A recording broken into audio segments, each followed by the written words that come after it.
medium Laura Lee Show. I feel like you had to let him go. Yes, he was on life support. You've taken on the burden for his passing. Is that true?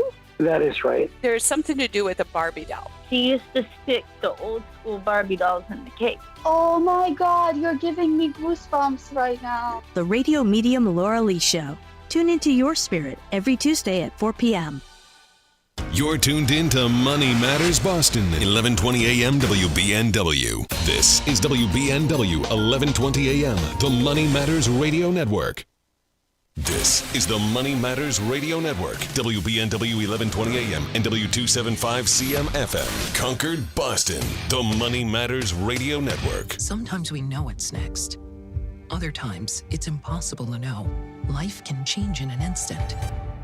Don't be caught standing by the next time someone's heart stops. Knowing CPR gives you the ability to act and takes you from bystander to lifesaver. CPR is a life-saving skill. Join the nation of lifesavers today by learning CPR at heart.org/nation. National support for CPR education provided by Elevance Health Foundation. This is Michael Valila, Adjutant of the Disabled American Veterans Department of Massachusetts. We pride ourselves on being able to support veterans in their time of greatest need, ensuring they receive the protections they deserve. For over 100 years, the DAV of Massachusetts has helped thousands of veterans with housing, transportation, and medical assistance, and you can help too. Please visit dav5k.boston and make a donation today. That's dav5k.boston. Hi, this is Chuck and Mike from the Armstrong Advisory Group, and our guide this month is titled Understanding Medicare, Essential Questions Answered. Mike, first one that most people have, how do you actually become eligible for Medicare? Vast majority of us, you turn 65, and there's a special window that becomes open to you when you are turning 65 for you to sign up for Medicare. And important here because you really do have to sign up. Even if you might not be using the coverage in the way you planned, there's a 7-month window, 3 months before the month you were born, 3 months after, and the month of your birth that you have to sign up for Medicare, and you need to get in there and do so. Otherwise, if you're disabled, you are potentially eligible for Medicare, but for most of us, it's that 65th birthday. What are the different parts of Medicare, actually? Yeah, so the Part A basic piece is just your hospital insurance coverage. Most people don't pay for this. This is part of the benefits, and it'll cover inpatient hospital stays, skilled nursing facility care, etc. Hospice care, for an example, is in there. Then you get into parts B, C, and D, and that's where you get into more complex stuff. But your Part B is your medical insurance.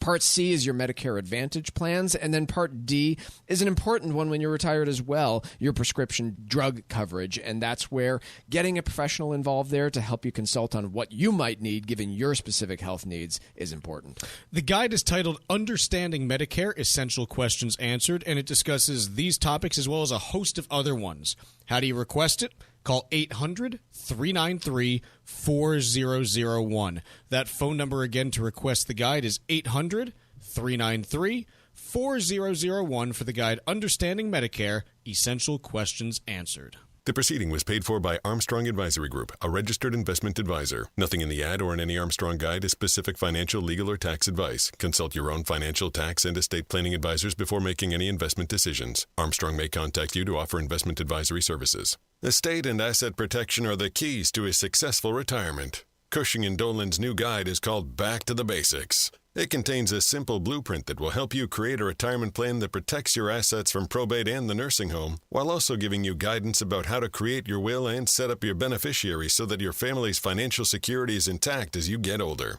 If you haven't done your planning yet, or need a second look at your existing plan, call Cushing & Dolan today at 866-848-5699 and ask for their new guide called Back to the Basics. There are many necessary elements that you'll need to include to give you the peace of mind you want as you prepare for your later years. That number again is 866-848-5699. Or you can request the guide online at legalexchangeshow.com. The proceeding was paid for and the views expressed are solely those of Cushing & Dolan. Cushing & Dolan and or Armstrong Advisory may contact you offering legal or investment services. Cushing & Dolan and Armstrong Advisory do not endorse each other and are not affiliated.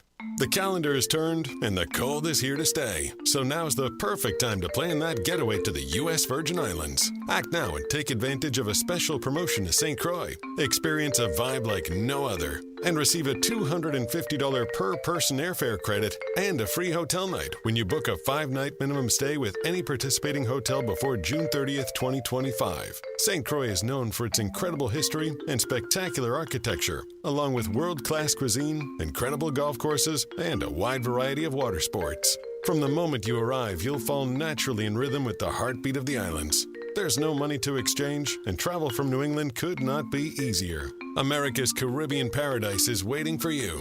Experience a vibe like no other on the island of St. Croix. Go to visitusvi.com and use the code VIBE2025 for more information and book your trip today. That's visitusvi.com and code VIBE2025.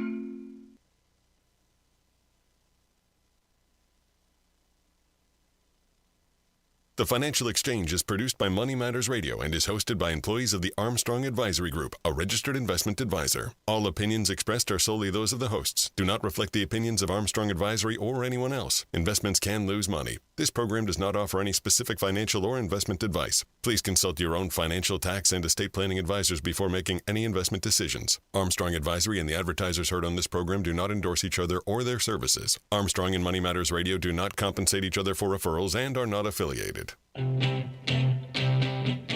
This is the Financial Exchange with Chuck Zada and Mike Armstrong. Your exclusive look at business and financial news affecting your day, your city, your world. Stay informed and up to date about economic and market trends, plus breaking business news every day.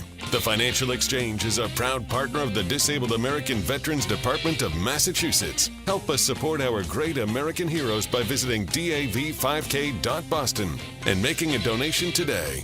This is the Financial Exchange with Chuck Zada and Mike Armstrong. Valentine's Day here on the Financial Exchange. Chuck, Mike, and Tucker with you. And sending out love bombs to everyone listening right now because, well, we love you. If you listen to us, thank you. We really do appreciate it. I mean that. I know sometimes I say things in jest, but honestly, if you are listening to us, we certainly appreciate it that you choose to spend a little bit of your day with us trying to figure out what the heck's going on in the economy and markets. Chuck, you missed out on a great Valentine's Day story yesterday. I think, was it from Bloomberg, Tucker? I think it was from Bloomberg, and it was all about how we need to reinstate the stigma about being single as an adult. It was real solid.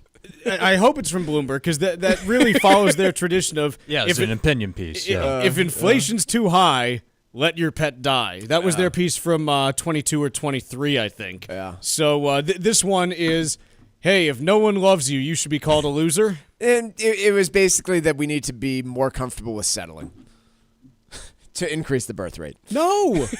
No. Yeah. It was a good. I can't believe I missed that. A+ pre-Valentine's Day story. It was just, it was spot on. Not sure if you like that person. Go have a kid with them and tell us how it goes. Yeah. Well, anyways, I can't. Sorry believe I you missed that. it. No, it's one of my biggest regrets this year so far, and we're. Gosh. Let's talk a little bit about what we did see yesterday, which is at 1 p.m., President Trump announced that his administration was going to impose reciprocal tariffs everywhere? Someday. Everywhere and someday. Everywhere, maybe on April 1st. Yeah. And here's why this is a little bit confusing in terms of what it is. I'm going to quote here from Bloomberg. The president on Thursday signed a measure directing the U.S. Trade Representative and Commerce Secretary to propose new levies on a country-by-country basis in an effort to rebalance trade relations, a sweeping process that could take weeks or months to complete. Howard Lutnick, Trump's nominee to lead the Commerce Department, told reporters all studies should be complete by April 1st, and Trump could act immediately afterwards. Now, here's there are a few notes on this in terms of, what do we mean by a reciprocal tariff? Because again, like you look at this and you say, okay, like tell me how you're defining this because it kind of matters actually. And so when you look at how the Trump administration is going to define reciprocal tariffs, part of it, what they are defining as it are what are called value-added taxes, which are more or less sales taxes not on goods that necessarily come in from outside the country, but even goods that are transacted within the country. So most of Europe uses VATs in one way or another. VAT is value added tax. That's what that stands for. And so if you have a VAT that you are using, that is going to be interpreted by the current administration as a tariff, even though it's being applied to domestic goods as well. So you start to Canada has a VAT, right? Don't know. Honestly, I believe don't they know. do. So this starts to get pretty expansive pretty quickly. They also indicated that in addition to tariffs, they would also consider just the general fairness of trade with the country. So there's plenty of leeway for, hey, whatever we want to put in place as a tariff, we can put this in place as a tariff. But ultimately, it's pointing towards, hey, 6 weeks from now, we may or may not have clarity on exactly what the tariff picture looks like. And I say may or may not because we've had a couple of deadlines that have come and gone, and we haven't gotten the clarity that, I think we haven't gotten the clarity that I would like to see. And it's not just me. I was talking over the weekend, last week, and I know this is my first day, I'm doing the show this week, to a couple different people in business, one of whom is pretty high up at a consumer goods company, and another one who is in the healthcare space. And both of them are, again, pretty plugged into what's going on in their respective industries. And where they're at this point is, look, institute the tariffs or don't, but the limbo is killing their ability to actually operate. And just as an example, one of them was saying, look, I have 2 deals that are on the table that I want to go and move forward with, but I can't do it because they import a lot of their goods, and I have no idea if all the profit margins are going to get eaten up by tariffs or if I'm going to have an actual business that I can buy there. And so I think this is where I'm starting to get to now, which is, look, it's if you want to impose tariffs, let's go ahead. Like let's go. Like I'm not saying this because I'm some huge proponent of tariffs. I think they can be useful in certain situations, and quite honestly, I'm interested in seeing what the Trump administration does with them because I think they're proposing some really interesting things to try to square away the trade picture. And there are some obvious cases. Like, I know a big deal, for instance, has been made of this Harley-Davidson story in India and the 100% tariff that company faced. And I think there are some where you look at it and you say, okay, here's an obvious case where we're facing unreasonable trade rules in a certain country. And I think it would be reasonable for the administration to go after that. Mike, the confusion comes back to reasonable or not. Like, I'm more, look, let's move forward with some clarity so businesses can plan, because what I'm starting to hear from businesses that have to transact goods across borders because of where existing supply lines are is they're saying, guys, we can't really do anything until you tell us what the playing field's going to look like. Yeah. And that's not what you want. You don't want businesses afraid to invest. If you tell businesses today, hey, we're doing 10% blanket tariffs on everyone and 60% on China, they might go, okay, don't like that, but at least then they can begin planning for it. Right now, it's okay, it's going to be 6 more weeks of studying what kind of tariffs are going to be put in place on different countries. And so if you're a business trying to figure out where you're going to spend money on expansion this year, the question is, what do you do for the next 6 weeks if you don't know what's coming down the road? I would also say, to take that a step further, if you're that same business, I don't think you have a lot of confidence that even once implemented, these are here to stay. And so that's where it starts to, well, I don't know about take that. Mexico and Canada, for example. But those have never been implemented. But they kind of were. They were said, hey, this is in effect now. And then by 2 hours later, they had been canceled, and so not canceled, suspended, waited on. And so that, I think, is the other piece of all this is I'm not sure that businesses are going to be able to get that certainty, at least anytime in the near future. And I think this might be kind of the new normal to live under is this is the negotiation tactic. You can't assume what the rules of the road are going to be for now. And yes, there are a lot of businesses,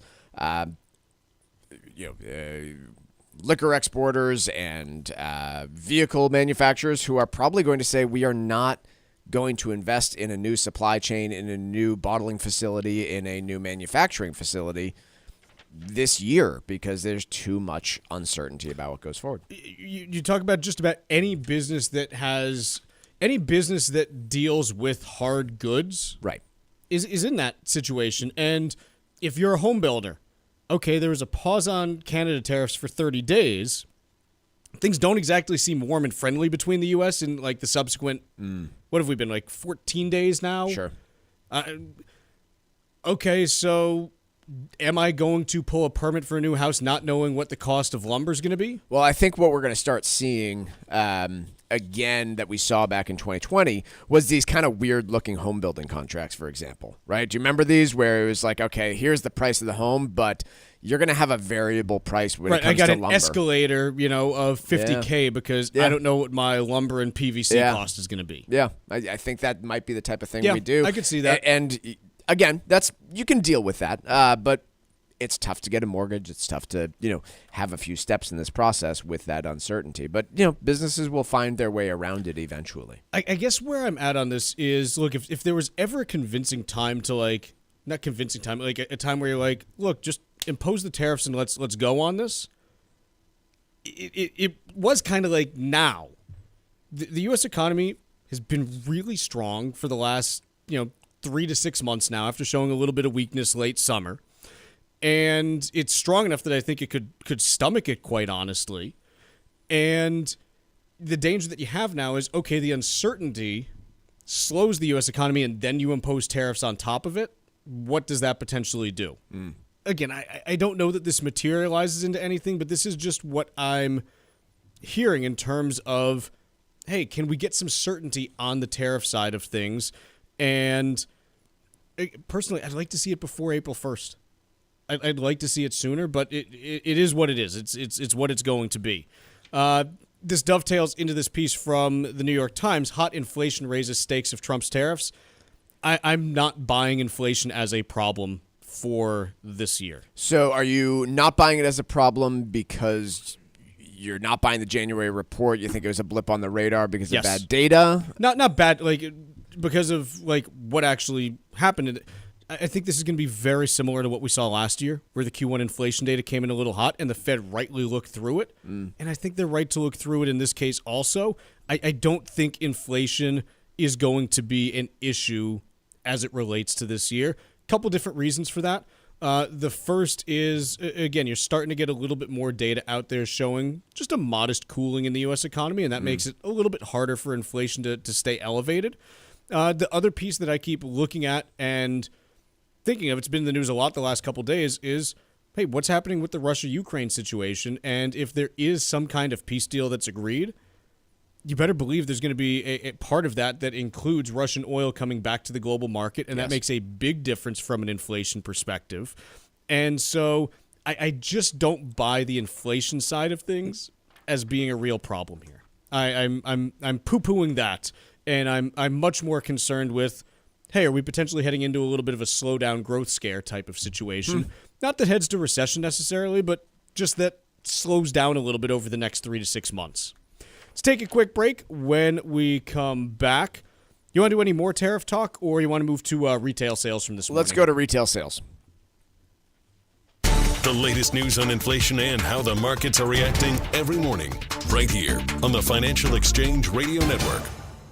Estate and asset protection are the keys to a successful retirement. Cushing & Dolan's new guide is called Back to the Basics. It contains a simple blueprint that will help you create a retirement plan that protects your assets from probate and the nursing home, while also giving you guidance about how to create your will and set up your beneficiaries so that your family's financial security is intact as you get older. If you haven't done your planning yet, or need a second look at your existing plan, call Cushing & Dolan today at 866-848-5699 and ask for their new guide called Back to the Basics. There are many necessary elements that you'll need to include to give you the peace of mind you want as you prepare for your later years. That number again is 866-848-5699. Or you can request the guide online at LegalExchangeShow.com.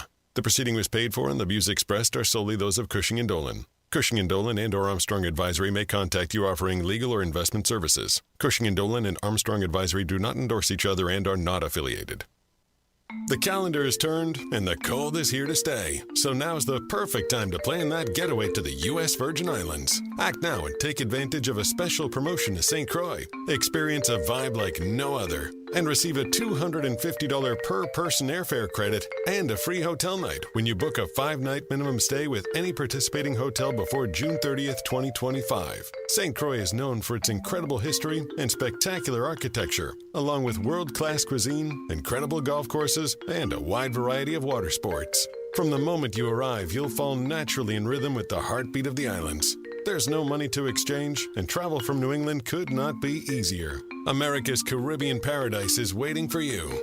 Experience a vibe like no other on the island of St. Croix. Go to visitusvi.com and use the code VIBE2025 for more information and book your trip today. That's visitusvi.com and code VIBE2025. Medicare provides health coverage for millions of Americans, but it's a challenging program. Being aware of its many complexities is crucial to your health care plans for later life. Hi, this is Mike Armstrong from the Armstrong Advisory Group, and our new guide is called Understanding Medicare, Essential Questions Answered. In it, we'll help you learn about the basics, including enrollment periods, costs, and coverage options, as well as more complicated issues like filing claims and appeals and planning for long-term care. Call us today at 800-393-4001 and request your free guide today. There are many resources available to help you understand your options and rights under Medicare. Ask for our free guide and learn more so that you can make the most informed decisions for your health care. And you can get it by calling 800-393-4001. Again, that number is 800-393-4001. The proceeding was paid for by Armstrong Advisory Group, a registered investment advisor. Nothing in the ad or in any Armstrong guide is specific financial, legal, or tax advice. Consult your own financial, tax, and estate planning advisors before making any investment decisions. Armstrong may contact you to offer investment advisory services.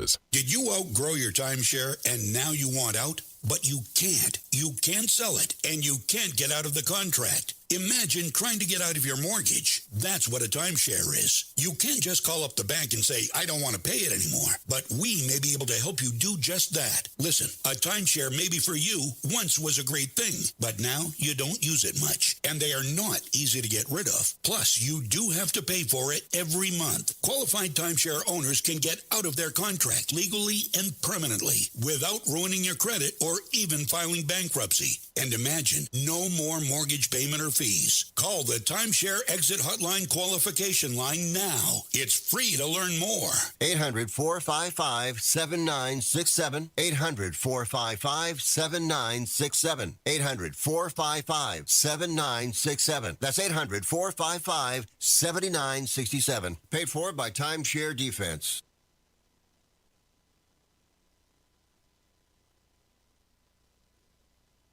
If you missed any of today's show, catch up whenever you want on our YouTube page. Find daily show segments and full shows. Just go to youtube.com and search for The Financial Exchange. This is your home for breaking business and financial news. This is the Financial Exchange Radio Network. This segment of the Financial Exchange is brought to you in part by the U.S. Virgin Islands Department of Tourism. The U.S. Virgin Islands are St. Croix, St. Thomas, and St. John, and if you act now, you can take advantage of a special promotion to St. Croix, experience a vibe like no other, and get a $250 per person airline credit when you book a minimum 5-night stay at participating hotels. Go to visitusvi.com and use code VIBE2025 to reserve your trip today. Take your next vacation to St. Croix in America's Caribbean paradise, the United States Virgin Islands. Go to visitusvi.com and use code VIBE2025 to book your trip. That's visitusvi.com and code VIBE2025. Mike, so we got some bad retail sales data that came out this morning at 8:30.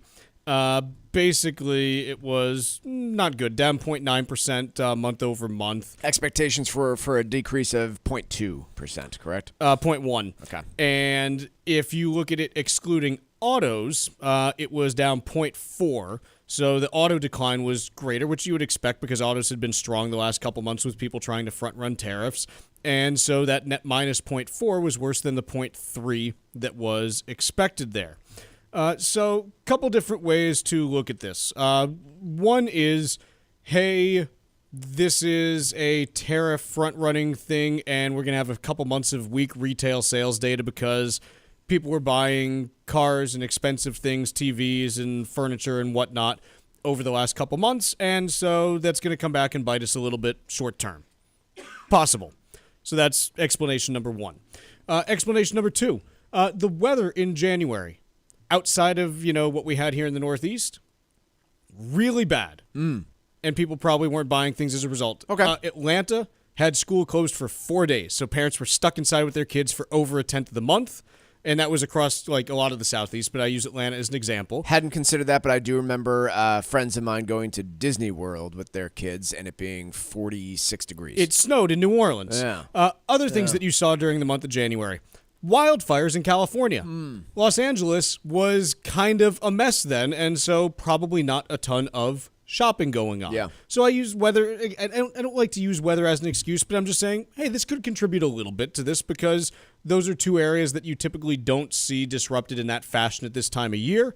And so from a seasonal adjustment perspective, yeah, that could cause something. Other things that are interesting to me, when you look at the data for the last 5 Januaries, 2024 came in at minus 0.6. 23 was strong, but that was just on the back of some pandemic stuff. You had basically the last 4 or 5 Januaries have been bad. Sorry, I can't pull up the data going back further. So there might be a seasonal adjustment remnant that's in here as well, where the January data just doesn't look very good. There's one piece that I was trying to make sense of. So total vehicle sales, when you looked at that, it was down 2.8% in the month of January compared to December. Yes. We know that people maybe were buying cars in December more than the January inflation number for used cars and trucks was up 2.5%. Can't reconcile and it. I just can't reconcile those two. I can actually. The prior month data was up 2.8% for vehicle sales. So my guess is that the price dealers were like, oh, we have more demand, we can price more highly. Yeah, maybe. And then the demand went poof. Yeah. That's my guess as to how you can reconcile it. Because we literally saw a 2.8% jump in vehicle sales the prior month. So overall, this is one data point. Overall, retail's been pretty good over the last year. And really over the last 6 months in particular, you can point to it and say, hey, it's been one of the major things that's actually kept the U.S. economy going. So for the full year 2024, we saw retail sales advancing almost 4.5%. Yeah, so really good data. Really, really, really strong. And, I think there's probably enough evidence to say that this is another blip on the radar, whether due to seasonality that isn't adjusted in this report or just a cooling off from the prior months. The one other data point that we have talked about around inflation that I think bears watching are the expectations. And according to the Michigan Sentiment Survey, you did see inflation expectations jump from December to January by a full percentage point. That was not confirmed in the Federal Reserve's own survey data. And so the inflation expectations, again, consumers and investors, herd mentality, oftentimes wrong about a lot of things. But we've talked at length about this before, and I'll reiterate it, that expectations around inflation being high can create more inflation in the short term. And so, I suspect that read on the Michigan Sentiment Survey had a lot to do with proposed tariffs that were being announced in January that then did not go into place. But should that continue to climb, that'll definitely be an area of interest and concern for me should expectations around inflation bump up more. So, again, bad retail sales report. I don't know that you really read much into it. It's a one-off. It's kind of meh. It certainly isn't going to help with, the overall growth data, but let's see what the next couple look at before we decide that we're going to panic on this. I don't know that this really means anything just because of any of the number of reasons that we just talked about here. So certainly not great data, but it is what it is, and I think we just need more information before we can say anything conclusively about it. Let's take a quick break here. When we come back, we got Wall Street Watch, and then we're talking TikTok.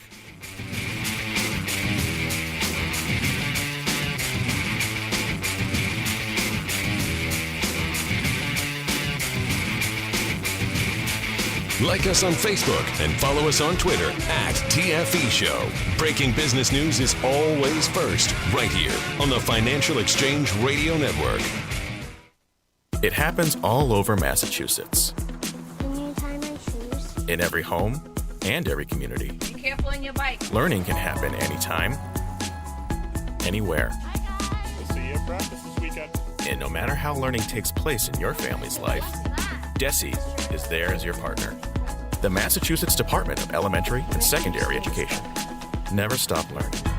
Find out more at mass.gov/back-to-school. Sponsored by the Massachusetts Department for Elementary and Secondary Education. Are you over the age of 50? Want peace of mind and financial security for your family? Here's an important message to you from Senior Care USA. The average funeral now costs over $10,000. That leaves your loved ones the burden of paying your debts and funeral costs. Our plans start as low as $1 per day and will pay your family up to $30,000 to help pay for your funeral and other expenses. There are no medical exams. Your rates will never increase, and your plan cannot be canceled, regardless of your medical conditions, as long as you make your premium payments. Get up to $30,000 in final expense insurance. Call now for free information. Just answer a few simple questions and get approved right over the phone in just a few minutes. Call right now. Call 800-378-3818. 800-378-3818. 800-378-3818. That's 800-378-3818.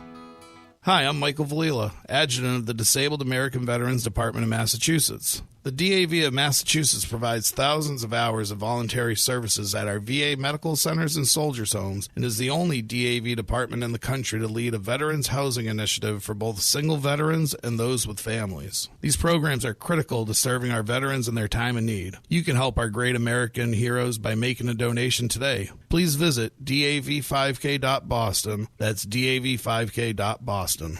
The calendar is turned and the cold is here to stay. So now's the perfect time to plan that getaway to the U.S. Virgin Islands. Act now and take advantage of a special promotion to St. Croix. Experience a vibe like no other and receive a $250 per person airfare credit and a free hotel night when you book a 5-night minimum stay with any participating hotel before June 30th, 2025. St. Croix is known for its incredible history and spectacular architecture, along with world-class cuisine, incredible golf courses, and a wide variety of water sports. From the moment you arrive, you'll fall naturally in rhythm with the heartbeat of the islands. There's no money to exchange, and travel from New England could not be easier. America's Caribbean paradise is waiting for you. Experience a vibe like no other on the island of St. Croix. Go to visitusvi.com and use the code VIBE2025 for more information and book your trip today. That's visitusvi.com and code VIBE2025. This is Tucker Silva of the Financial Exchange Show, and I'm joined today by estate planning attorney Todd Lutzke from the law firm of Cushing & Dolan with your Financial Exchange quick tip of the day. And today we're talking about the basics of estate planning. Todd, what happens if you don't have a healthcare proxy in place and your spouse needs nursing home care? So this is a basic document that we don't talk about as much as we should. It allows you to appoint somebody else to make a medical decision for you. And by the way, it's not just one medical decision. It could be any number of things, from prescription drugs to doing a surgery. And yes, the most important one, which is, hey, if all hope is lost, I don't want to, be on a machine. But that's the basics, and you do need it for that. But the bigger point is, if you enter a nursing home and you don't have one of these, you're not going to be able to admit them. You're going to have to go get a guardianship in order to admit them to the nursing home, because they're not going to allow you to do that. So very important that you have one for that. Now, guardianships are time consuming and expensive. You got to hire a lawyer. You got to go through a lot of nonsense, right? If you have this basic document, which you should have for anyway, just for your basic purposes, having it not only for those reasons, but to help you get into a nursing home if you need to, is essential. Learn how you can avoid probate, eliminate estate taxes, keep your money in your family, and protect your assets from the nursing home. Request the brand new guide from Cushing & Dolan. It's called Back to the Basics.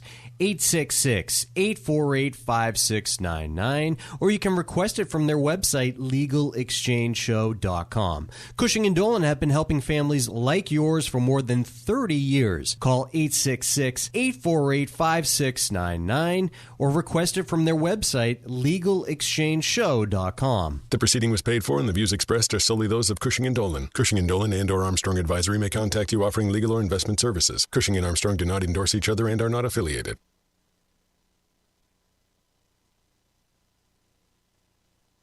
Time now for Wall Street Watch. A complete look at what's moving markets so far today, right here on the Financial Exchange Radio Network. Well, markets are mixed territory, mostly quiet as traders react to President Trump holding off on imposing new reciprocal tariffs. Also, we received a new retail sales data out this morning where retail sales fell 0.9% in January, more than expectations of a 0.2% decline. Right now, the Dow is off by 66 points, S&P 500 edging 3 points higher, the NASDAQ creeping 14 points higher as well. Russell 2000 is up just over 1/3% or 8 points. 10-year Treasury yield down by 5 basis points, now at 4.47%, and crude oil off about 0.25%, trading just above $71 a barrel. Moderna shares up by 2% after the biotech company posted a bigger than expected loss in the fourth quarter. Last month, Moderna slashed its 2025 revenue guidance as sales of its COVID-19 and RSV vaccines remain sluggish. Again, that stock is up by 2%. Meanwhile, shares in Airbnb up by 14% after the online short-term rental platform swung a profit in the previous quarter while revenue beat expectations. The company also said it aims to build more business in Asia and Latin America. Elsewhere, Applied Materials reported higher than expected profit and revenue, but its sales outlook for the current quarter underwhelmed. Shares in the semiconductor equipment company are pulling back by 5%.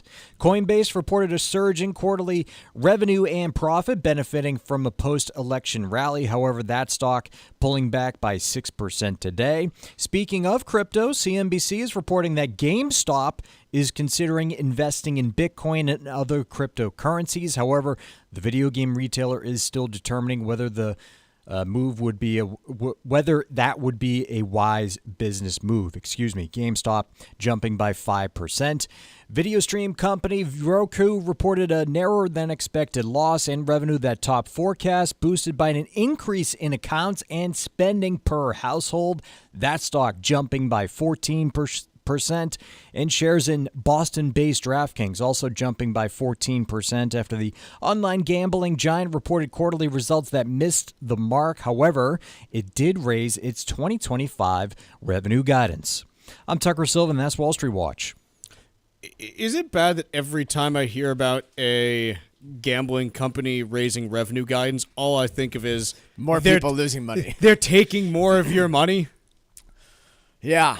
I mean, look, that's the case for any company, but with a gambling company in particular, there's just no value. You receive no product for it. Yeah. I mean, you can make the case, I guess, look, it's entertainment, and we spend plenty of money on entertainment. What's the difference between that and Netflix? Well, the difference is, like, the circus isn't addictive. You've seen one trapeze artist, you've seen them all. Yeah. It's not to diminish trapeze artists, but there's a reason why they're generally not well compensated. Yeah.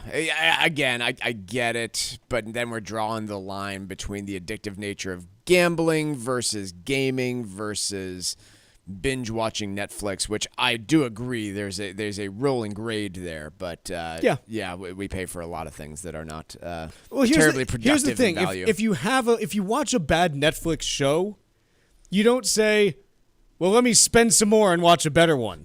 You're already subscribed. Yeah.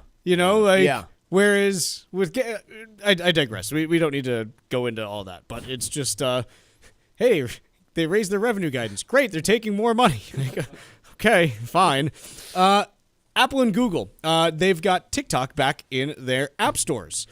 This despite there being a law on the book saying you're not really supposed to operate. The Trump administration has said that they granted, how long was the window that they said they were 73 and a half days. No, I think it was 90-day window, or it might have been 75-day.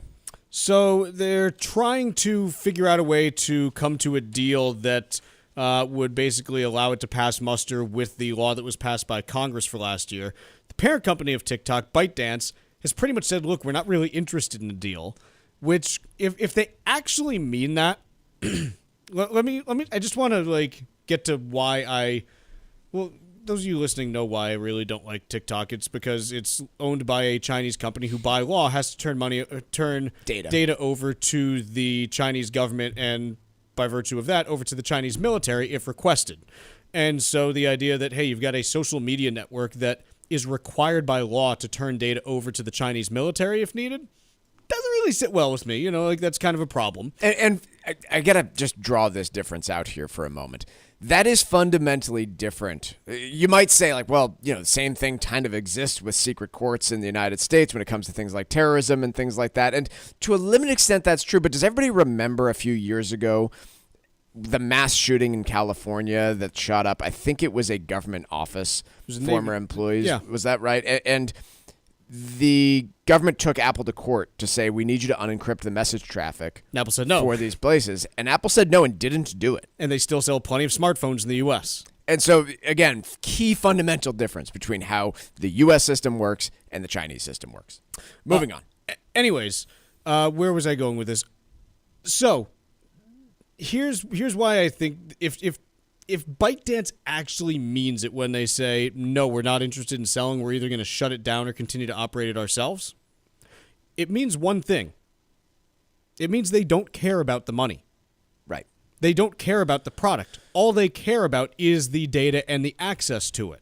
Now, if they actually were of that position, I tend to think that we would be hearing more news about the TikTok ban and the company saying this is not happening, this is not happening. The fact that we actually haven't heard a whole lot over the course of the last 2 weeks makes me think that there could be progress being made because, again, if there's actually potentially a deal that is being talked about here, I don't think the parties would be talking about it publicly. If there was nothing happening and they were butting heads and saying this isn't working, then I think it would be fairly public. So I actually take the silence and the fact that Apple and Google now have the confidence to restore the TikTok app to the App Store to be an indication of some progress. My concern is that we could land in a deal that does not do enough to divest Chinese authorities of ByteDance of TikTok, and therefore the data flow of TikTok, and that would be a really disappointing place to end up. Yeah, and the other thing that's kind of bothersome to me about this is with the DeepSeek news from a few weeks ago. Remember, DeepSeek is the Chinese-created AI platform. You've got all kinds of buzz right now about banning DeepSeek because of national security concerns. Well, if you're going to be logically consistent, you're saying, hey, this is a Chinese app that we don't want our people putting data into. And you've got another one here that people are putting data into in the form of, videos and location and all this. What are we really doing here? We're benefiting TikTok because people like it. Yeah. It's not a popularity contest, folks. I just kind of is, but it shouldn't be. Look, it's either China's an adversary or they aren't, in my opinion. It can't be kind of for this, but not for that. It either is or it isn't. So, I don't know. We'll see where this ends up going. Let's take a quick break here. When we come back, let's talk a little bit about tapping into your retirement funds and some of the tax pitfalls that you could run into if you're not being careful. Breaking business and financial news first throughout the day. Only here on the Financial Exchange Radio Network. This is Michael Valila, adjutant of the Disabled American Veterans Department of Massachusetts. The DAV of Massachusetts has helped me and countless others adjust to civilian life through a variety of incredible programs. Through our local Veterans Assistance Program, we provide necessary services to veterans and their communities, such as food shopping, landscaping, and companionship, but we need your support. You can help by making a donation today. Please visit dav5k.boston. That's dav5k.boston. Oh, what a night. Join me on Sunday, March 2nd for the 29th Annual Ellie Fund Red Carpet Gala at the Omni Boston Seaport Hotel. Hi, this is Candy O'Terry, honored to accept the Ellie Fund's Ellie Popkin Award with WCVB's Karen Holmes Ward from this beloved nonprofit devoted to breast cancer patients and their families.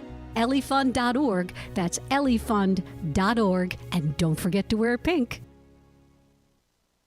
Medicare provides health coverage for millions of Americans, but it's a challenging program. Being aware of its many complexities is crucial to your healthcare plans for later life. Hi, this is Mike Armstrong from the Armstrong Advisory Group, and our new guide is called Understanding Medicare: Essential Questions Answered. In it, we'll help you learn about the basics, including enrollment periods, costs, and coverage options, as well as more complicated issues like filing claims and appeals and planning for long-term care. Call us today at 800-393-4001 and request your free guide today. There are many resources available to help you understand your options and rights under Medicare. Ask for our free guide and learn more so that you can make the most informed decisions for your health care. And you can get it by calling 800-393-4001. Again, that number is 800-393-4001. The proceeding was paid for by Armstrong Advisory Group, a registered investment advisor. Nothing in the ad or in any Armstrong guide is specific financial, legal, or tax advice. Consult your own financial, tax, and estate planning advisors before making any investment decisions. Armstrong may contact you to offer investment advisory services.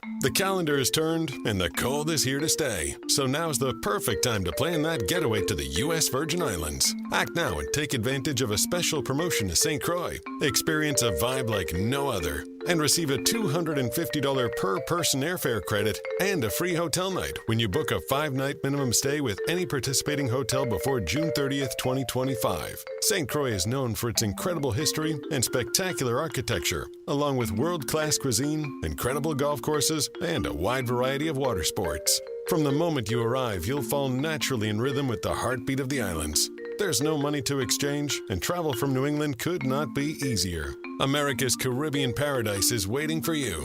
Experience a vibe like no other on the island of St. Croix. Go to visitusvi.com and use the code VIBE2025 for more information and book your trip today. That's visitusvi.com and code VIBE2025. Hey, listen, are you a 50-year-old person looking for term life insurance? Then you need to talk to Bob. Bob specializes in helping people find $1 million or more of term life insurance for a couple of $100 a month. Look, you need to know there's a price war in the term life insurance business, and you may be paying too much. Call Bob, and he'll shop and see how much money he can save you. Look, this could be the last term life insurance policy you ever have. Your rates are guaranteed for the next 20 years. That's right, guaranteed level rates for the next 20 years. And if you're a smoker or your health is not perfect, Bob has great rates for you too. So for $1 million of term life insurance coverage for a couple of $100 a month, call Bob right now. 800-965-7987. 800-965-7987. 800-965-7987. That's 800-965-7987. Paid for by Term Direct.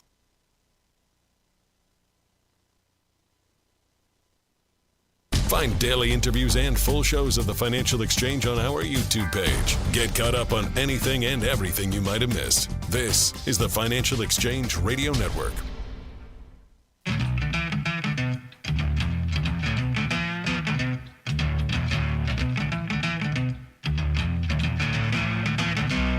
All right, good piece here from the Wall Street Journal. It's titled Rating Your Retirement Funds. Here's how to avoid hidden tax traps. Remember, most retirement funds, either pre-tax and you've got some kinds of penalties that might be associated with them, or you might even have tax-free funds in a Roth IRA, but you don't always necessarily have the ability to make tax-free withdrawals from there in all situations. Chuck, you know how oftentimes we talk about how things, like, fundamentally on this show are pretty common sense, and if you just think about them for a little bit and like read a little bit to understand, then you can generally come to a conclusion that's logical about things like inflation or other economic things. Sure. That does not apply to retirement account rules. They have no logic. They are not logical. No. They don't make a ton of sense. They contradict each other sometimes, and the purpose behind them is sometimes unclear, and oftentimes the rule is just in place because it's a story of, well, that's always been the rule. And there's an example that's given here that I totally understand from somebody who made a bad decision and just didn't understand the rules. And here's the story. Somebody took a early distribution out of their 401k in order to pay for down payment on a first-time home purchase and PhD education. Go ahead. Not just someone. This is a professor of accounting. Right. So this Not is a dummy. This is someone who's familiar with numbers and generally understands how they work. So took $30,000 out of his 401k to help pay for his PhD and first home. He then ended up getting slapped with a 10% penalty. And here's the deal. You can take a retirement account distribution for a first-time home purchase and as well as higher education expenses. It just has to be from an IRA, not a 401k. And he would have been totally eligible to do this if he had first taken the money out of the 401k, rolled it to an IRA, and then done the distribution. He would have still paid the taxes but avoided the penalty. And that's dumb. That makes no sense. Well, I believe but there's also there's a limit on it as well. I think it's a $10,000 limit that you're limited to. Yep. So, okay, you could do it for part of the down payment, but not all and avoid the penalties. So, basically, the IRS was like, hey, you can't do this. And he, got into a whole thing with them and eventually was like, okay, I have to pay this because the judge in the case said, yeah, I feel bad for you, but the law's the law. Right. There are, again, the rules on this don't make a ton of sense, but for example, if you have a Roth account, you can generally get some of the money out without a penalty, and there's logic to that because you're not getting the tax deduction on it, and so they allow you to get some of your principal back out without penalties. There's also one of the most complicated rules in IRS statute called the 72T distribution, which, without going into the details, can be a pretty successful strategy if somebody is needing money out of their retirement plan pre-59 and a half and is at least close to retirement or already retired. Having said that, if you execute it incorrectly, you're screwed. You have all kinds of penalties and problems. Yeah, you're absolutely demolished if you get this done incorrectly. So I think there's a few lessons from all this. One, the retirement account probably should be one of the last sources you go to look for money because the taxes and penalties that compound on there when you go and do so are pretty extraordinary. The other trouble with it is the rules around it are so darn complicated that you run the risk of stepping in it without taking very determined and educated steps on how to do all of this. And so I generally feel like, hey, it actually can make sense, right? If there's high expense debt out there, I would much rather somebody take money out of a retirement plan than, a payday loan or a loan shark or pay 30% interest on a credit card. But if you don't understand the rules, if you do not follow the rules directly, and if you don't get a lot of advice from tax experts, financial planning experts, then it can not only damage your financial future, but really kind of screw you over in the short term too with the tax penalties that get assessed. But there are appropriate ways to deal with this sort of thing. And if you are finding yourself in a place where you or someone you know is planning on taking or starting retirement account distributions, maybe it's prior to the 59 and a half age, maybe it's after, and you are just approaching retirement and you have these different buckets and just aren't sure which sequence makes sense to start from, give the folks at Armstrong Advisory Group a call so we can educate you on all the different rules that apply to retirement account distributions. Whether it's in the 401k, the TSP, the IRA, there's all different sorts of rules that apply to how and when you take this money out and the penalties that could be applied if you do. Give the folks at Armstrong Advisory Group a call. The number's 800-393-4001. We offer free consultations and are here to answer your questions about your financial future. That number again, 800-393-4001. The proceeding was paid for by Armstrong Advisory Group, a registered investment advisor. Nothing in the ad or in any Armstrong guide is specific financial, legal, or tax advice. Consult your own financial, tax, and estate planning advisors before making any investment decisions. Armstrong may contact you to offer investment advisory services. Tucker mentioned it briefly during Wall Street Watch, but I want to spend some time on this GameStop story. Please. So GameStop, if you're not familiar with them, they are a video game retailer who has been generally not very successful doing their main business in recent years because the way people have bought video games has changed dramatically over the last 2 decades or so. They do about $4 billion a year in revenue right now. Their peak was back in April of 2011, so Q2 of 2011, when they were doing about $9.5 billion, and they've been on a steady decline since then. So revenue is shrinking. So when you have a company where revenue is shrinking, you generally say, okay, like what can I do in order to boost revenue? How can I reinvent the business? Blah, blah, blah. Or start cutting costs pretty rapidly. Correct. GameStop is, saying that they're exploring whether or not they should be investing in Bitcoin. Oh. How's that going to help them with their slowing sales, Chuck? It's not. Of video games and consoles. It's not. Are you sure? And Bitcoin seemingly does some amazing things. Here's something that's just kind of strange right now. And again, I have no idea what's going to happen with Bitcoin in the short term, long term, or any other term. Like, I don't know. But I do know that this is something that fundamentally is not actually doing business.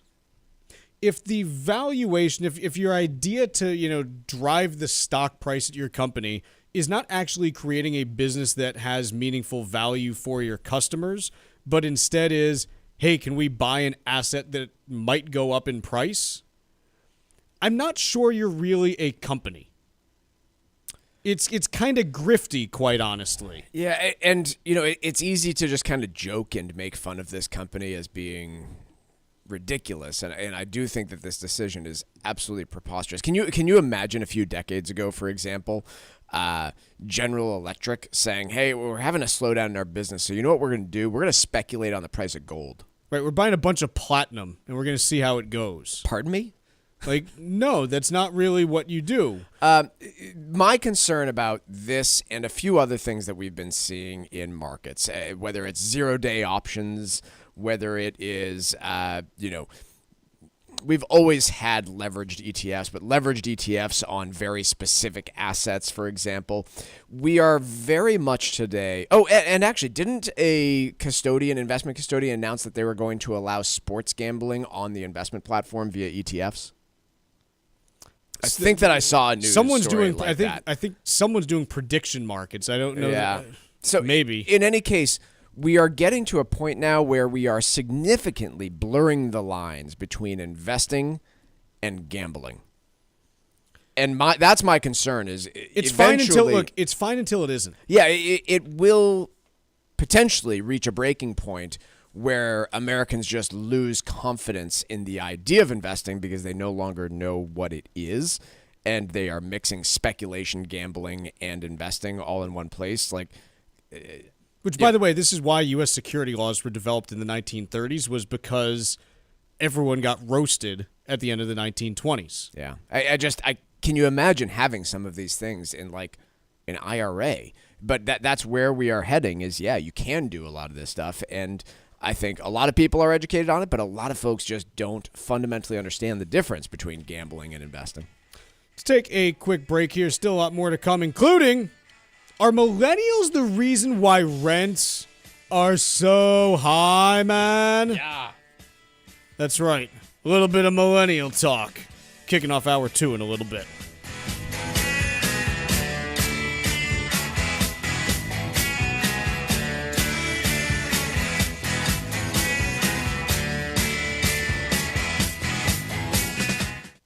Let's talk LDL.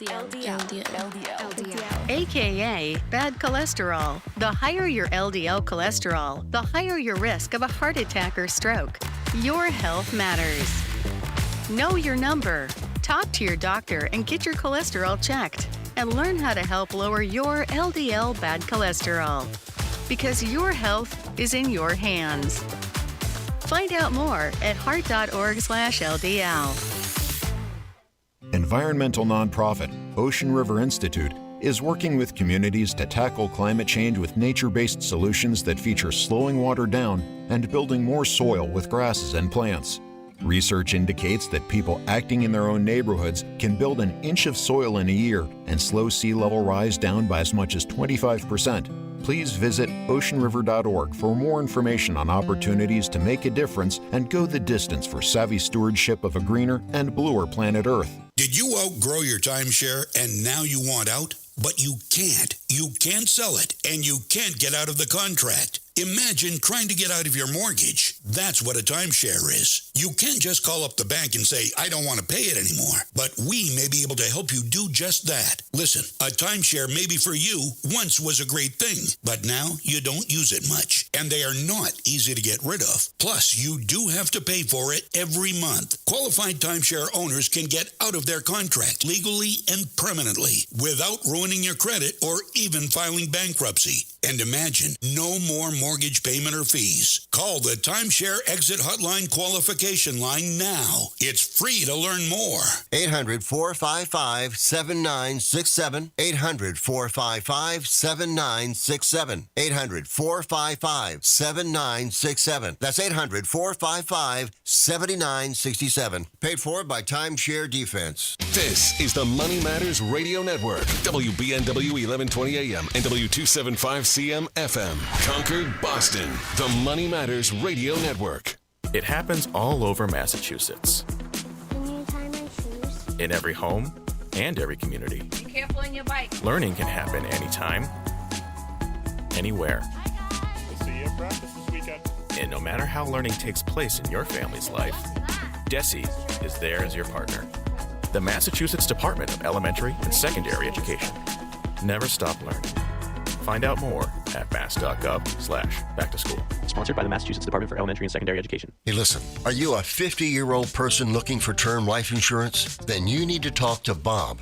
Bob specializes in helping people find $1 million or more of term life insurance for a couple of $100 a month. Look, you need to know there's a price war in the term life insurance business, and you may be paying too much. Call Bob, and he'll shop and see how much money he can save you. Look, this could be the last term life insurance policy you ever have. Your rates are guaranteed for the next 20 years. That's right, guaranteed level rates for the next 20 years. And if you're a smoker or your health is not perfect, Bob has great rates for you too. So for $1 million of term life insurance coverage for a couple of $100 a month, call Bob right now. 800-965-7987. 800-965-7987. 800-965-7987. That's 800-965-7987. Paid for by Term Direct.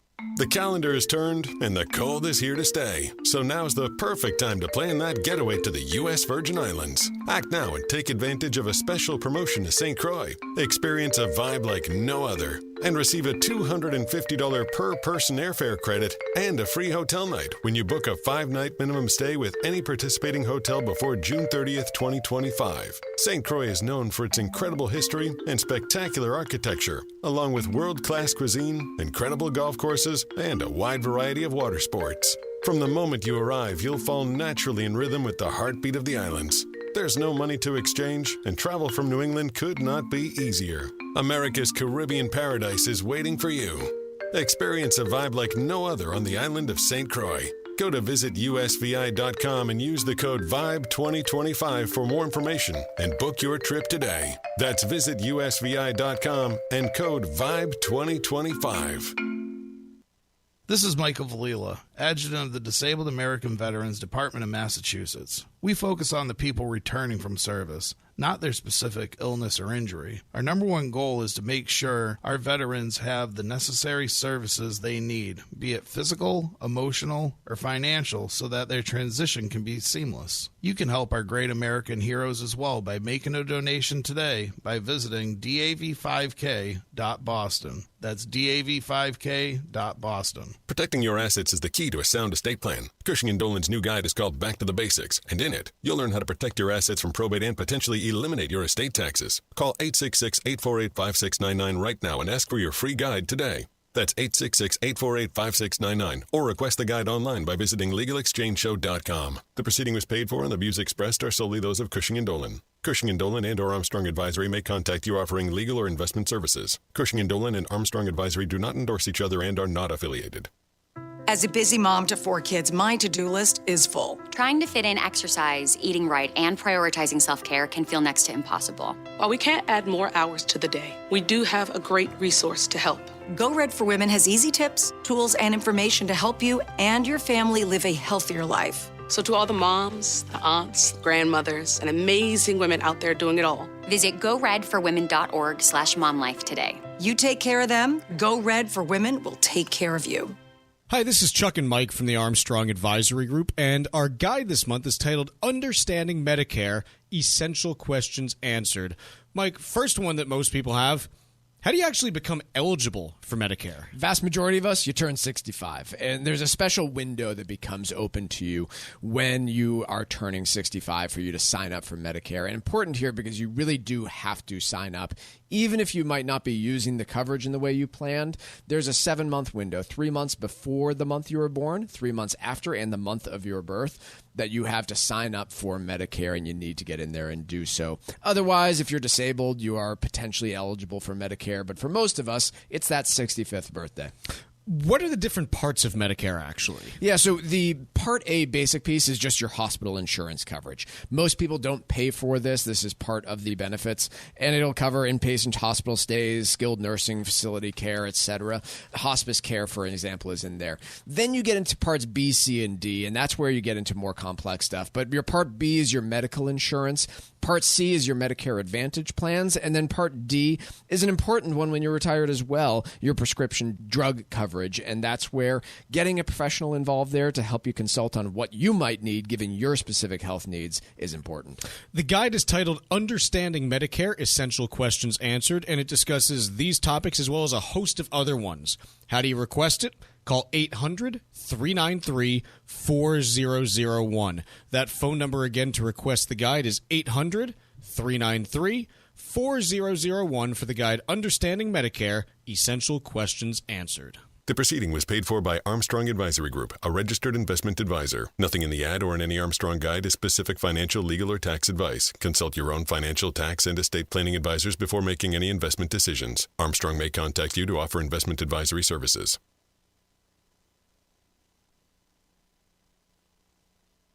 The Financial Exchange is produced by Money Matters Radio and is hosted by employees of the Armstrong Advisory Group, a registered investment advisor. All opinions expressed are solely those of the hosts, do not reflect the opinions of Armstrong Advisory or anyone else. Investments can lose money. This program does not offer any specific financial or investment advice. Please consult your own financial, tax, and estate planning advisors before making any investment decisions. Armstrong Advisory and the advertisers heard on this program do not endorse each other or their services. Armstrong and Money Matters Radio do not compensate each other for referrals and are not affiliated. This is the Financial Exchange with Chuck Zada and Mike Armstrong. Your exclusive look at business and financial news affecting your day, your city, your world. Stay informed and up to date about economic and market trends, plus breaking business news every day. The Financial Exchange is a proud partner of the Disabled American Veterans Department of Massachusetts. Help us support our great American heroes by visiting dav5k.boston and making a donation today. This is the Financial Exchange with Chuck Zada and Mike Armstrong. Chuck, Mike, and Tucker with you here, kicking off hour 2 on Valentine's Day. Not much red on the board on a Valentine's Day. There's not, no. A little disappointing from that perspective. You never really root for red, but green is more, once a year. 2 months ago for Christmas. But hey, look, we'll take what we get here. Not much movement overall in the major indices, quite honestly. The Dow is down 23 points. The S&P is up 6 points. The NASDAQ is up 36 points. So everything kind of within 0.25% as far as the broad indices. You've got the 10-year Treasury seeing a little bit of money flowing in that direction today. So remember on Wednesday when CPI came in hot and bonds sold off and yields went up and everyone was like, oh, here it comes. Like, look at it. Yeah, I was trying to figure out what to make of that because bonds were reacting wildly. Stocks weren't moving at all. No. It was like, what is this? And then the next day, bonds regained all their losses. And then some today. Bonds down, 10-year Treasury yield down another 6.6 basis points to 4.46% right now. The price of West Texas Intermediate oil is at $71.04 a barrel. That's down 25 cents a barrel today. AAA national average for gas prices, though, it's moving in the wrong direction. And a lot of this is due to the West Coast. There's some refinery outages there. And so the AAA national average is right now at $3.16 and 0.5 cents. That should come back down over the next couple weeks into that $3.10 range. But at least initially, some refinery outages pushing prices up, mostly on the West Coast, but also Illinois for some reason has spiked, and Pennsylvania as well. I don't really know why, but it's happening right now. And we've got gold today down $29 an ounce to $29.16. And so gold taking a little bit of a breather after a pretty strong run over the last couple months or so. Piece in Fortune. I love the headline. Are millennials the reason single-family home rents are off the charts? A new Zillow report looks at the numbers. So I'm going to give you the answer, Chuck. The answer is actually yes. Millennials are the reason that single-family home rents are off the charts. But Take that, millennials. It is their mere existence that makes home prices off the charts. And so in the same way you shouldn't exist, millennials. In the same way that boomers not dying and moving out of their homes is driving up single-family home prices, yes, millennials wanting homes for their children to live in is driving up single-family home rents. So your prescription, just to be clear, is millennials need to stop having kids, and no more kids for millennials, and boomers need to... That's it? I mean, that is... You going to work for Bloomberg? That is the logical conclusion that Fortune seems to be coming up with here is, yes, because millennials exist and want to live inside homes, they are driving up home prices. Can we all just say, look, the reason home prices are expensive because we're not building any homes? Right. I mean, if you're going to blame millennials for home prices... This is such a fundamental bad understanding of economics. I guess, like, if you're going to blame them for home prices being so high, then who do you have to blame for flat screen TV prices being so low? This seems like a Mad Libs. So here's the deal, is you have millennials now are the single biggest cohort in the United States. They surpassed the boomers maybe a year or two ago, somewhere like that. And so...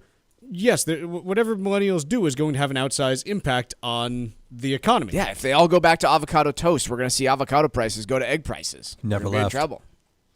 Never left? Nope. Oh, there you go. I took a couple of years off from the avocado, but I'm guacking pretty hard these days, I gotta say. Guac toast. I am no, not guac toast. I get home and I guac now. It's my place of zen is just mashing an avocado. So, anyways, millennials are the biggest cohort, and look, the millennial generation right now, millennials are not perpetually 21 years old. Let's make that clear. Yep. I know for the longest time we've referred to as people right out of college as millennials, but it's actually not the definition.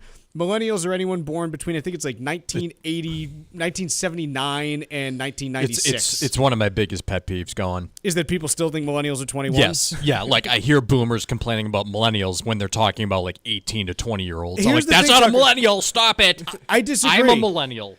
Don't you want to still be 21? Yeah. I actually think it'd be not bad if we just refer to all people between the ages of 15 and 25 permanently as millennials. So what are we now, Gen X? I don't know. What do I get? I don't know. People with backs that aren't working as well as they used to, I guess. That's fine. So here's the deal, is there's not enough housing, and millennials are having kids, and they want space of their own. They're not content to just live in apartments in cities. They want yards and bedrooms for the kids and stuff like that. Yes. And so if you can't afford to buy the place because of down payments and interest rates and yada yada, you say, okay, we're going to rent a single-family home. And so single-family home rents have been moving up rather rapidly. So, yes, I guess you can blame millennials for wanting what their parents had. And again, you're blaming the housing prices on existence. I know, but if we didn't exist, this wouldn't be a problem, man. I've got the Thanos solution. But here's the thing. Want to fix the housing market? Kill off half the population. Got to tell you, wouldn't work. Wouldn't work. You know what would happen? Oh my okay, God. great. Let's get rid of all these houses because there's no demand for them, and prices would still be high. Oh my Lord. So yeah, I guess there's a few. There are a few things in housing that I do find fairly interesting that turned out to not be true. Right? Remember a decade ago, all the stories were about housing markets are going to collapse because baby boomers are going to move out of their single-family homes. This is a massive cohort. And they've just never moved. And they just didn't. No. Like, everybody got it wrong. And so I'm sure that we are misguided in our views of things now, and maybe baby boomers are finally going to start moving away, and maybe now we're going to have a shortage of assisted living facilities. You're just going to have cemeteries in every property. I ever tell you that my in-laws once, I got to tell this story. This is great. They were looking for a house like 3 years ago, like in the peak of like the housing bubble and everything. It's not really a bubble because it hasn't really popped yet. Yeah. In the peak of like the housing frenzy in 2021 and 22. Yeah, when there were like 50-person lines outside of open houses. So they go to this one place, and you go in, and it's like, okay, like the house it's an older house, like from the 1700s, but it's been, updated a little bit. And, nice place. You go down the basement, and on one side of the basement, there are these giant wide doors, and we're trying to figure it out, and finally, like, we asked the agent, because my wife and I are there also just kind of looking around. We're like, what's the deal with these? Like, why are there these wide doors just going out on the side of the house, like it was built onto a hill? They're like, oh, well, the property used to be a mortuary, actually, originally. Sure. And so these were the doors so that the hearse could back up in order to load the coffins out of the basement. Okay, is there anything else you want to tell us about the property? Do you guys see that cemetery down the corner with, like, the 7 gravestones? Yeah?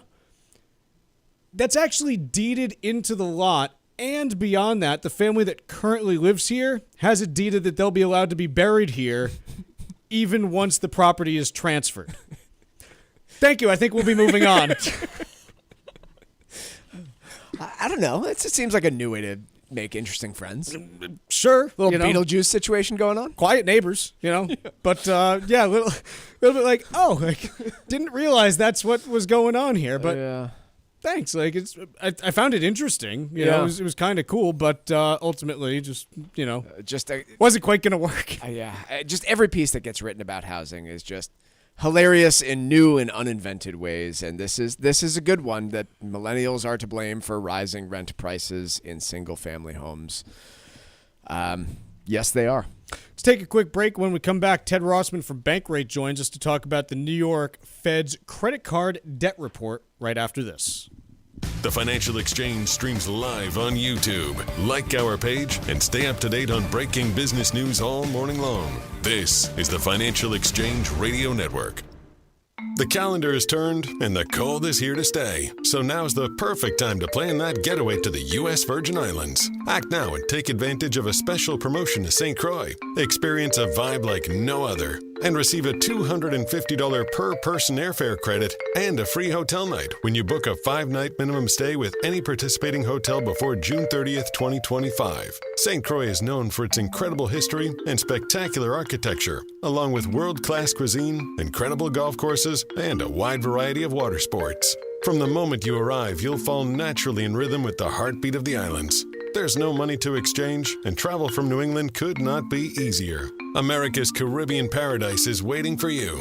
Experience a vibe like no other on the island of St. Croix. Go to visitusvi.com and use the code VIBE2025 for more information and book your trip today. That's visitusvi.com and code VIBE2025. Estate and asset protection are the keys to a successful retirement. Cushing & Dolan's new guide is called Back to the Basics. It contains a simple blueprint that will help you create a retirement plan that protects your assets from probate and the nursing home, while also giving you guidance about how to create your will and set up your beneficiaries so that your family's financial security is intact as you get older. If you haven't done your planning yet, or need a second look at your existing plan, call Cushing & Dolan today at 866-848-5699 and ask for their new guide called Back to the Basics. There are many necessary elements that you'll need to include to give you the peace of mind you want as you prepare for your later years. That number again is 866-848-5699. Or you can request the guide online at LegalExchangeShow.com. The proceeding was paid for and the views expressed are solely those of Cushing & Dolan. Cushing & Dolan and/or Armstrong Advisory may contact you offering legal or investment services. Cushing & Dolan and Armstrong Advisory do not endorse each other and are not affiliated. Medicare provides health coverage for millions of Americans, but it's a challenging program. Being aware of its many complexities is crucial to your health care plans for later life. Hi, this is Mike Armstrong from the Armstrong Advisory Group, and our new guide is called Understanding Medicare, Essential Questions Answered. In it, we'll help you learn about the basics, including enrollment periods, costs, and coverage options, as well as more complicated issues like filing claims and appeals and planning for long-term care. Call us today at 800-393-4001 and request your free guide today. There are many resources available to help you understand your options and rights under Medicare. Ask for our free guide and learn more so that you can make the most informed decisions for your health care. And you can get it by calling 800-393-4001. Again, that number is 800-393-4001. The proceeding was paid for by Armstrong Advisory Group, a registered investment advisor. Nothing in the ad or in any Armstrong guide is specific financial, legal, or tax advice. Consult your own financial, tax, and estate planning advisors before making any investment decisions. Armstrong may contact you to offer investment advisory services. Cardiovascular disease is the #1 killer of women, taking the lives of 1 in 3. That's more than all forms of cancer combined. For too long, heart disease and stroke have taken the lives of the women we love. But we're not giving up. Because we have something better. Stronger, more powerful. We have each other. When we come together and go red, the more power we have against our greatest health threat. Visit GoRedForWomen.org today to learn more. Let's talk LDL. AKA bad cholesterol. The higher your LDL cholesterol, the higher your risk of a heart attack or stroke. Your health matters. Know your number. Talk to your doctor and get your cholesterol checked. And learn how to help lower your LDL bad cholesterol. Because your health is in your hands. Find out more at heart.org/LDL.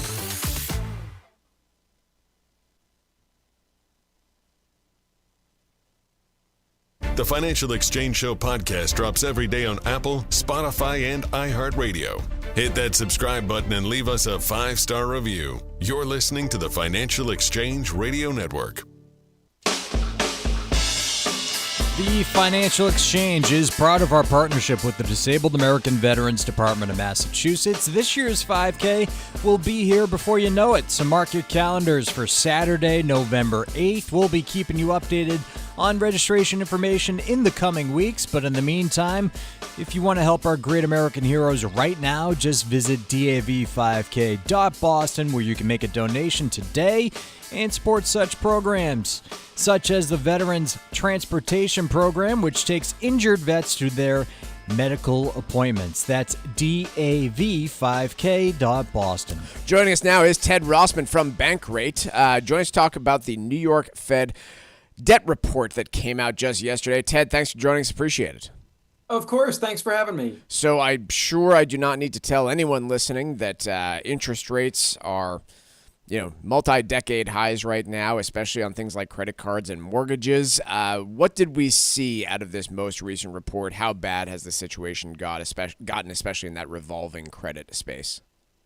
The most notable finding is that Americans owe about $1.2 trillion on their credit cards, and that's up 4% over the past quarter.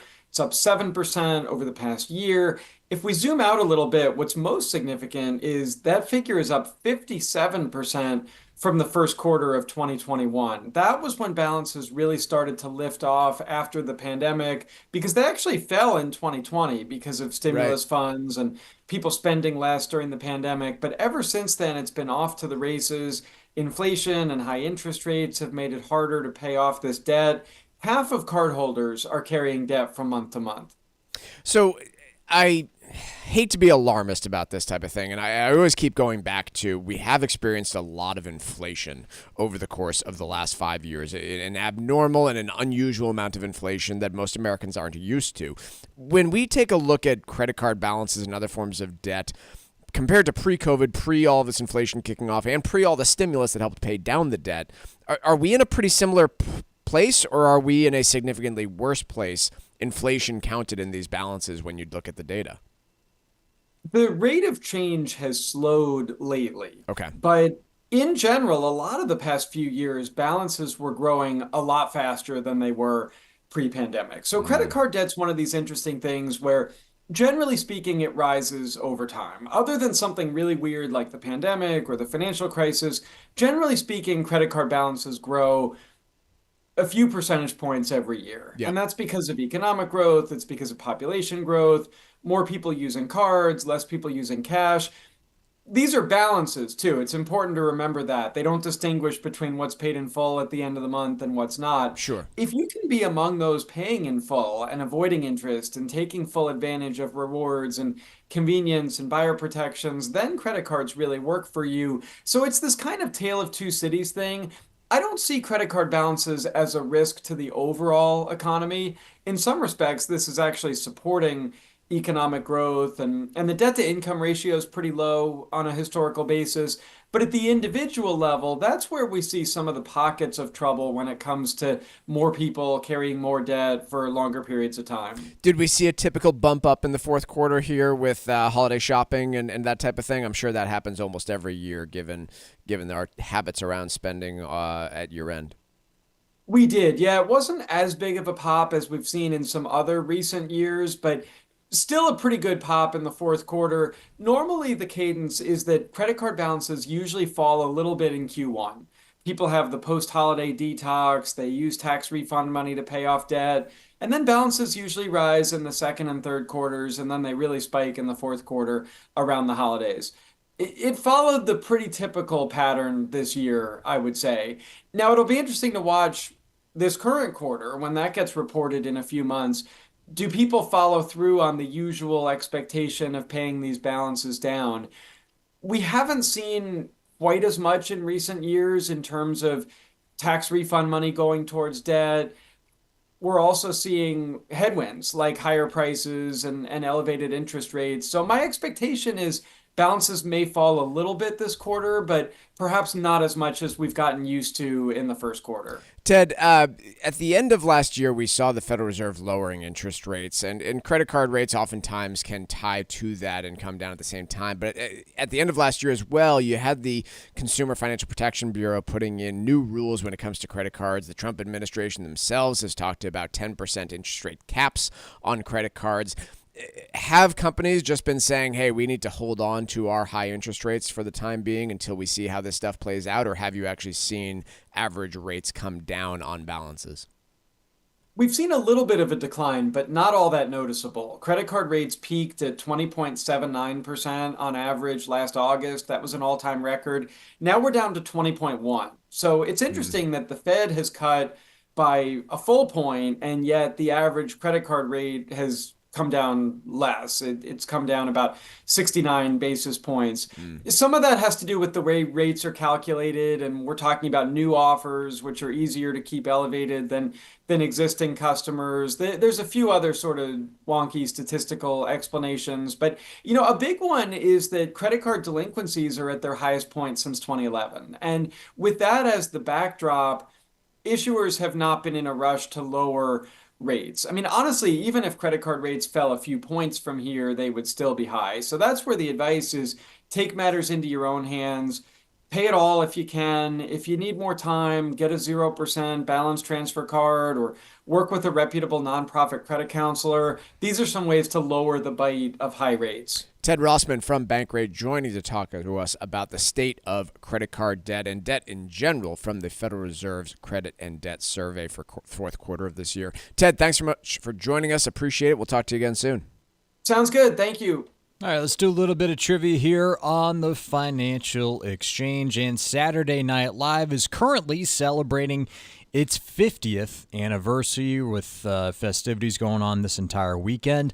The first episode of SNL aired on October 15th, 1975, which is apparently going to be rebroadcasted on this Saturday night, by the way, just an FYI. So, trivia question today: who hosted the first episode of Saturday Night Live? Once again, who hosted the first episode of Saturday Night Live? Be the ninth person today to text us at 617-362-1385 with the correct answer, and you win a Financial Exchange Show t-shirt. Once again, the ninth person to text us at 617-362-1385 with the correct answer will get that t-shirt. See complete contest rules at financialexchangeshow.com. Following up just on the real estate piece that we were talking about in the first segment, piece from Wall Street Journal, and this is something that I think bears watching for real. You've got a situation where there was a ton of construction that happened in 2020, 2021, and early 22 in terms of multifamily. Right. A lot of big multifamily developments that happened because interest rates were low, high demand for housing, people moving to the Sun Belt. Ton of inventory came on the market. It's one of the reasons why rent growth has been relatively muted in the multifamily space over the last year and a half now. There then came this brick wall where rates went up and construction costs went up, and basically multifamily starts slowed to a halt over the last couple of years. So at the end of this year, you're basically going to run out of, the rapid increase in multifamily inventory and go to a much slower pace. So this piece makes the point, hey, you might be heading towards higher rents coming at that point. The question that I think is out there is what appetite is there for people to actually take on higher rents?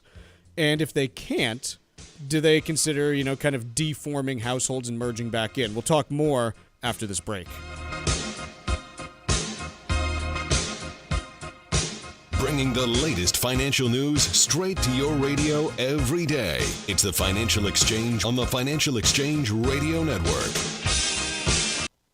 Did you outgrow your timeshare and now you want out? But you can't. You can't sell it, and you can't get out of the contract. Imagine trying to get out of your mortgage. That's what a timeshare is. You can't just call up the bank and say, I don't want to pay it anymore. But we may be able to help you do just that. Listen, a timeshare maybe for you once was a great thing, but now you don't use it much, and they are not easy to get rid of. Plus, you do have to pay for it every month. Qualified timeshare owners can get out of their contract legally and permanently without ruining your credit or even filing bankruptcy. And imagine no more mortgage payment or fees. Call the Timeshare Exit Hotline qualification line now. It's free to learn more. 800-455-7967. 800-455-7967. 800-455-7967. That's 800-455-7967. Paid for by Timeshare Defense. Medicare provides health coverage for millions of Americans, but it's a challenging program. Being aware of its many complexities is crucial to your health care plans for later life. Hi, this is Mike Armstrong from the Armstrong Advisory Group, and our new guide is called Understanding Medicare, Essential Questions Answered. In it, we'll help you learn about the basics, including enrollment periods, costs, and coverage options, as well as more complicated issues like filing claims and appeals and planning for long-term care. Call us today at 800-393-4001 and request your free guide today. There are many resources available to help you understand your options and rights under Medicare. Ask for our free guide and learn more so that you can make the most informed decisions for your health care. And you can get it by calling 800-393-4001. Again, that number is 800-393-4001. The proceeding was paid for by Armstrong Advisory Group, a registered investment advisor. Nothing in the ad or in any Armstrong guide is specific financial, legal, or tax advice. Consult your own financial, tax, and estate planning advisors before making any investment decisions. Armstrong may contact you to offer investment advisory services.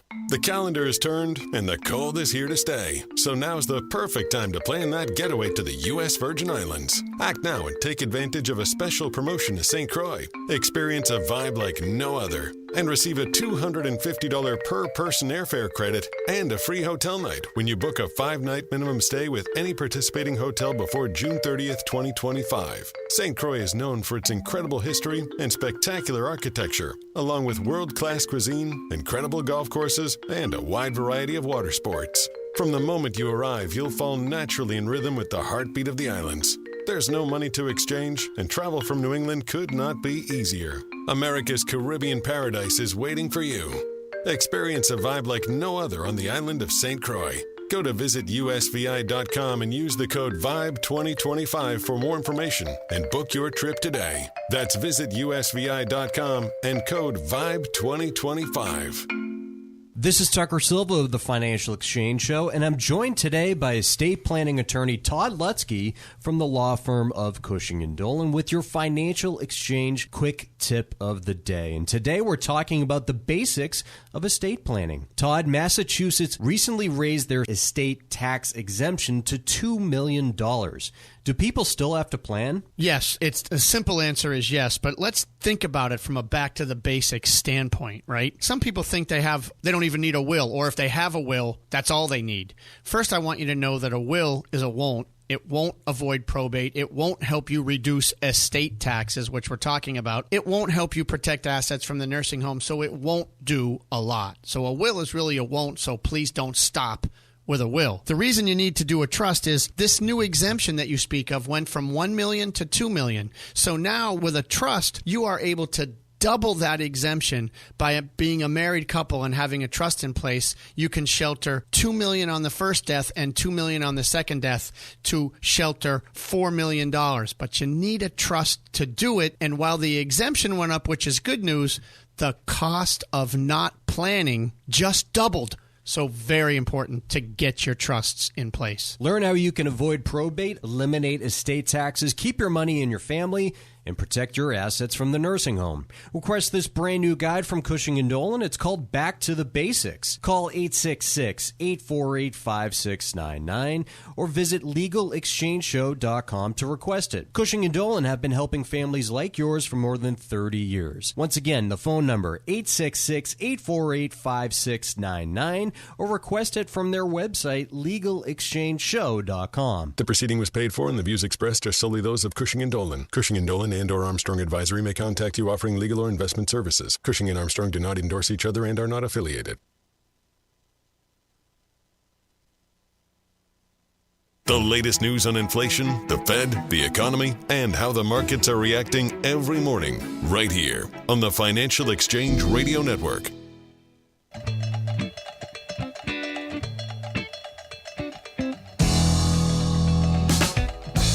All right, trivia question today was who hosted the first episode of Saturday Night Live? That would be George Carlin. Winner today of the Financial Exchange Show t-shirt was John from Braintree, Mass. Congrats to John. And we play trivia every day here on the Financial Exchange. See complete contest rules at financialexchangeshow.com. Continuing on this rent conversation, so you've got this situation where the amount of inventory in the multifamily space, the growth in it's just going to slow dramatically at the end of this year. Yeah. And so this piece in the Wall Street Journal makes the point, hey, once you get to that point, the population growth is basically staying the same. And so you might see higher rents because landlords will have fewer vacancies and they'll be able to demand higher rents. And it points out, I'll quote here, it'll be very hard for the headline inflation number to reach the Fed's 2% goal without a slowdown in housing costs. So here's the thing, though. Remember that inflation, all else being equal, is, and I know this is really reductive, but it's companies raising prices. If rents go up and people accept those rent increases, there are a few different possibilities in terms of where this goes. The first is they accept those rent increases, and those rent increases eat through the rest of their discretionary spending power, and so they can't spend as much on going out to dinner or traveling and all these other things, and so those costs come down and it offsets. The other is, hey, their rents go up and they get itchy and start looking for, a raise and start demanding more, and maybe they get a bigger raise, and that does produce some inflation then. But the other third piece, one's they borrow a whole bunch more money. You always underestimate America's willingness to make stupid financial decisions. So they could, but that can only go so long. It can, yeah. And the other piece is, hey, what if they don't accept those rent increases? What if they say, look, I'm already stretched too far, and instead I'm going to take on an extra roommate, and now you've got a smaller number of households out there that can still fit into the available number of units. Yeah, so you could see that. The other piece that I want to bring up, which is maybe a little bit too technical, but Chuck, most reporting that I've seen shows that rent costs actually declined year over year right now. Yes. Nationally. Have we seen any such reduction in the shelter cost made into the CPI reports that we see? No, and the reason why is there's a huge lag that's built into it in terms of how it works out, and so that's likely going to work its way through this year. Possibly, right? We have failed to see it, and rent has been relatively muted for a couple of years so far, and so I'm just not sure. A lot of assumptions here that rent could go up in the future.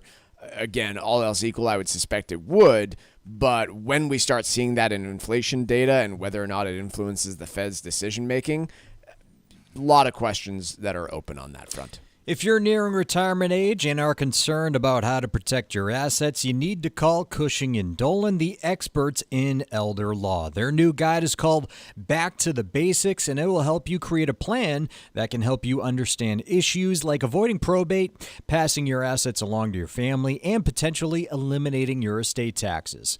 This free guide has all the information you need to build a safe and secure estate plan that will give you peace of mind as you close in on retirement. Call 866-848-5699 right now and request your free guide today.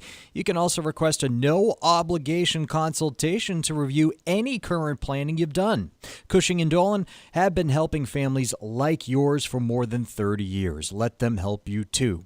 Get their new guide called Back to the Basics today by calling 866-848-5699. That's 848-5699, or you can request the guide from their website, legalexchangeshow.com.